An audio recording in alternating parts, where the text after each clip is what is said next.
Bonjour à toutes et à tous et bienvenue dans la chaîne de Unbullshit, la chaîne qui va mettre un terme au bullshit en informatique. Et aujourd'hui, nouvelle vidéo, nouveau terme, et aujourd'hui on va parler du métavers ou du metaverse.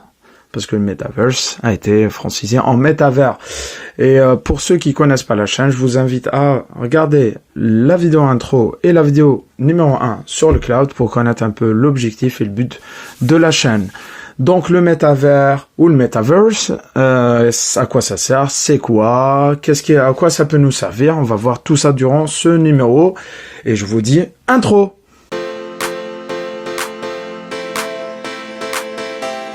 Du coup, pour contextualiser avant de rentrer dans la définition simple du métavers, parlons un peu de la réalité augmentée. La réalité augmentée, c'est deux termes qu'on entend vraiment depuis assez longtemps, un peu partout. Et avant de voir les cas d'utilisation, définissons déjà les réalités augmentées, en quoi ça consiste. La réalité déjà, parce qu'on va parler de réalité virtuelle après, la réalité c'est tout ce qui existe. Donc une bouteille d'eau remplie d'eau qui est devant moi, physiquement elle existe, je la prends, je la bois, je la repose. C'est réel. Marcher dans la rue, c'est réel, ainsi de suite.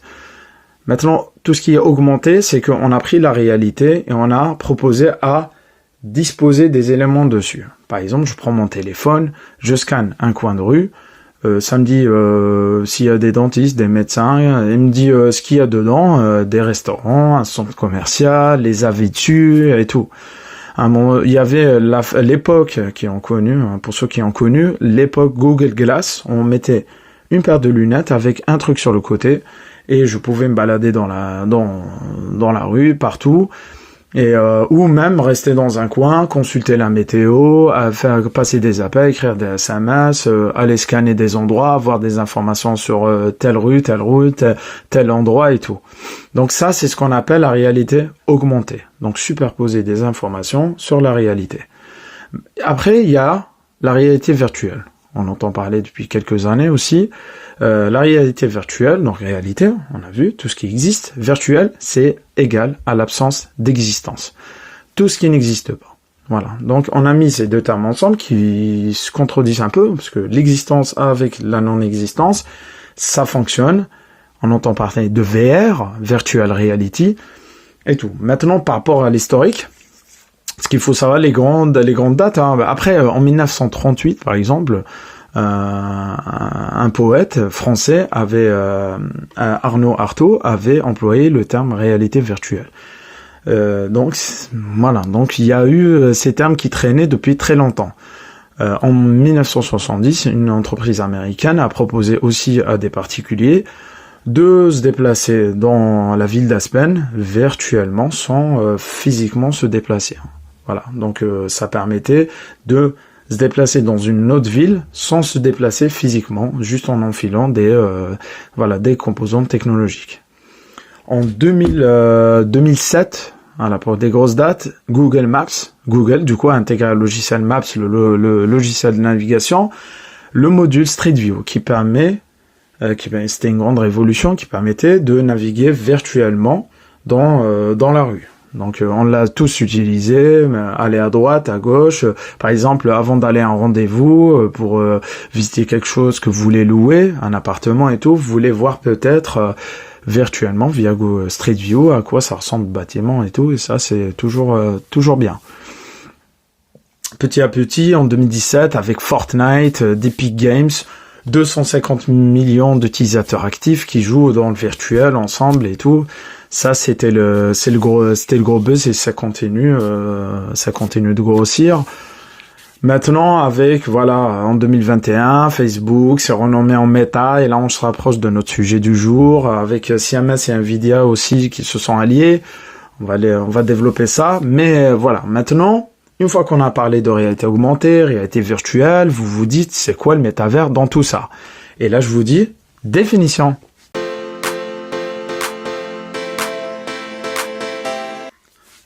Maintenant, définissons simplement le mot métaverse ou le mot anglais metaverse.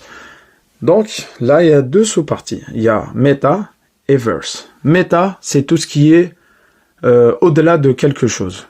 Tout ce qui est lié au changement. Voilà. Et verse, c'est tiré de universe, donc l'univers. Donc notre univers, notre terre et tout ce qui l'entoure et tout. Et donc si on rapproche les deux termes, on va dire que c'est le changement de l'univers. Tout ce qu'on peut incorporer comme changement, tout ce qu'on peut faire lié à l'univers, mais au-delà de l'univers. Et là, la seule chose qui peut être liée, c'est le virtuel. C'est comme si je vous disais, vous voyez aujourd'hui Internet, on fait des recherches, on recherche des restaurants, je parle beaucoup de restaurants, c'est pas possible. Des restaurants, des jeux, on fait des recherches, comment maigrir, des trucs, des choses par-ci par-là, comment se soigner dès qu'on a un petit truc, on recherche et tout. C'est comme si vous prenez Internet, même pour acheter ou louer une maison, un appartement ou quelque chose, prenez Internet, vous virtualisez, Internet se virtualise, et ça va permettre à tous d'explorer Internet d'une autre façon, de rencontrer ses amis avec les réseaux sociaux, on va en parler, et de faire énormément de choses qu'on ne peut pas faire dans la réalité. Je parlais tout à l'heure de Facebook, c'est métamorphosé en Meta, du coup c'est renommé en Meta, et Facebook, du coup Meta, Mark Zuckerberg a investi 10 milliards de dollars dans les années à venir pour promouvoir le métaverse. C'est-à-dire, Mark Zuckerberg, il nous promet demain que les réseaux sociaux, ça sera plus avec des posts, des likes, machin.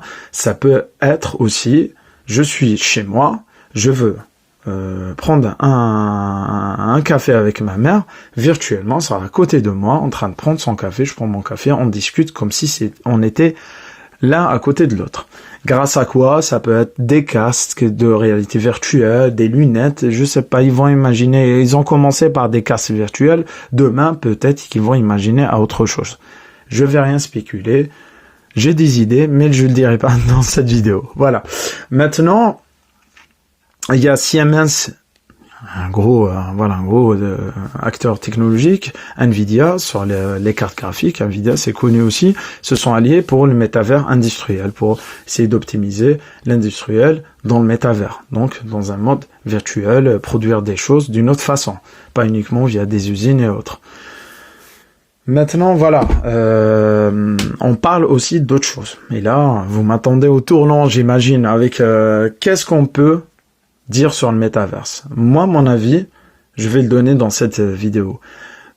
Si on parle de jouer dans le métavers demain, un match foot, et ça je voudrais bien faire ça, être dans mon jardin, même si j'en ai pas, mais peut-être j'en aurai un demain, un grand jardin, enfiler un casque et jouer un match de foot à 11 contre 11 avec des joueurs qui sont un peu partout dans l'univers, se passer la balle, ressentir le contrôle du torse, pied droit, pied gauche, crochet, café crème et tout. Et lucarne, sans oublier la Lulu, ça va être chouette quand même. Moi, ça j'y crois, moi. Franchement, ils vont nous le faire, un de ces quatre. Maintenant, à quel prix, j'en sais pas. Il faut pas que ça coûte une richesse, mais ça va arriver. Des gens, quand je discute avec des gens, ils m'en parlent aussi. Moi, j'aimerais bien faire faire des combats de boxe en live et tout, sans parler de violence, et ressentir les coups virtuellement. C'est-à-dire, vous êtes dans votre salon, vous êtes en train de jouer avec quelqu'un, et là, s'il vous met un crochet du doigt, vous allez ressentir virtuellement. Voilà, moi ça, peut-être, mais ça sera chouette, même si on parle, c'est pas pour que ça soit violent, mais on parle de est-ce qu'on va virtualiser vraiment le coup, est-ce que le coup soit porté au visage, par exemple, si on le ressent vraiment. Bien sûr, il faut que ça soit tout doux, parce qu'il faut rester en état. Maintenant, derrière, on parle aussi de choses sur les crypto-monnaies, NFT, Web3. Je suis désolé, j'emploie des termes que vous connaissez pas forcément à ce jour, mais promis, dans deux Unbullshit, on va aller démystifier tous ces termes. Les crypto-monnaies, il y a des entreprises derrière, les crypto-monnaies, qui investissent et qui invitent les investisseurs à investir sur des mondes virtuels. Chacun va créer son monde, même des entreprises investissent dans des endroits abandonnés, par exemple des villes, des quartiers abandonnés, et en enfilant un casque ou autre chose, on va voir des bâtiments être construits, ou si on veut acheter une parcelle pour construire un bâtiment virtuellement, l'acheter, le vendre, acheter des services. Après, voilà, si on avance un peu plus on avance, plus derrière, on se dit, est-ce que je peux me transporter d'un monde virtuel à un autre? Est-ce que c'est vraiment ça? Est-ce que ça sera possible? Transposer ces données aussi personnelles. Par exemple, on parle de si nos données personnelles de santé peuvent être accessibles si on accède à tel monde virtuel ou autre, créé par d'autres. Ça fait un peu flipper à un moment donné, parce que moi j'ai pas envie que tout le monde accède à mes données personnelles. Je suis pas en train de vous dire ne vous intéressez pas au métaverse. Il y a des questions qu'on se pose, il y a énormément de bullshit sur ça, surtout sur la partie faire ses courses, par exemple. Ben, on nous promet, on peut aller dans le métavers, faire ses courses, remplir un cadet, rentrer chez soi. Il faut m'expliquer comment. L'autre cas, c'est qu'on parle des soins. C'est que je suis chez moi, je tombe, je me fais ouvrir la jambe, je m'ouvre la jambe plutôt, et là, les soins. Ok, comment? Virtuellement, il y a quelqu'un qui va venir, il va me poser, me désinfecter, me poser un pansement. Ouais, on voit que, voilà, ça promet, ça bullshit, du coup. Et du coup, il y a des gens, quand ils entendent parler de ça, ils se disent, ah ouais, on va y aller. Et je connais même, enfin, j'ai entendu parler d'histoires de gens qui font des prêts à la banque pour investir dans ça.